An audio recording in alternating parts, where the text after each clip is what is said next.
आज का पहला पाठ तिमोथी के नाम संत पौलुस का पत्र, अध्याय 3 पद संख्या 1 से 13। यह कथन सुनिश्चित है कि यदि कोई अध्यक्ष बनना चाहता है तो वह एक अच्छी बात की कामना करता है। अध्यक्ष को चाहिए कि वह अनिद्य, एक पत्नीव्रत, संयमी, समझदार, भद्र, अतिथि प्रेमी और कुशल शिक्षक हों। वह मदसेवी या क्रोधी नहीं बल्कि सहनशील हों। वह झगड़ालू या लोभी ना हो।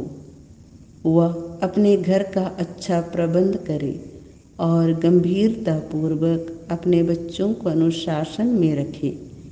यदि कोई अपने घर का प्रबंध नहीं कर सकता तो वह ईश्वर की कलीसिया की देखभाल कैसे करेगा। वह नवदीक्षित नहीं हो जिससे वह घमंडी न बने और इस प्रकार शैतान का दंड उस पर न आ पड़े। यह भी आवश्यक है कि वह गैर ईसाइयों में नेक नाम हो।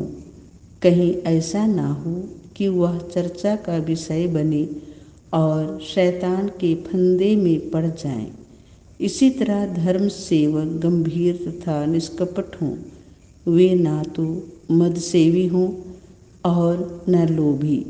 वे निर्मल अंतःकरण से विश्वास के प्रति ईमानदार रहें। पहले उनकी भी परीक्षा ली जाए और अनिद्रा प्रमाणित हो जाने के बाद ही वे धर्म सेवकों का कार्य करें।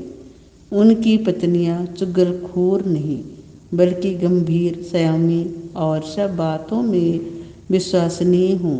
धर्म सेवक एक पत्नीव्रत हों और अपने बच्चों तथा घर का अच्छा प्रबंध करने वाले हों। जो धर्म सेवक अपना सेवा कार्य अच्छी तरह पूरा करते हैं वे प्रतिष्ठा प्राप्त करते हैं और ईसा मसीह के विश्वास के विषय में प्रकट रूप से बोलने का अधिकारी हैं। यह प्रभु की वाणी है।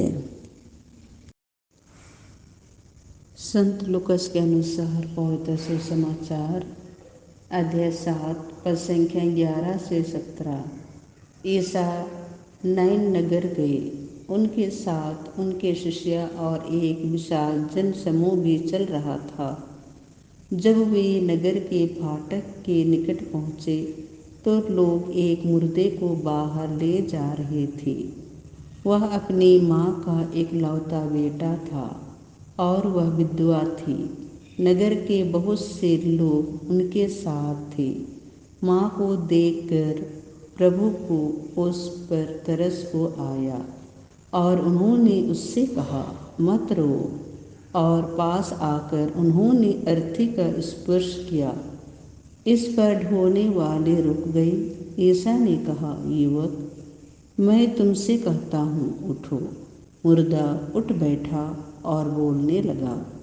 ईसा ने उसको उसकी माँ को सौंप दिया।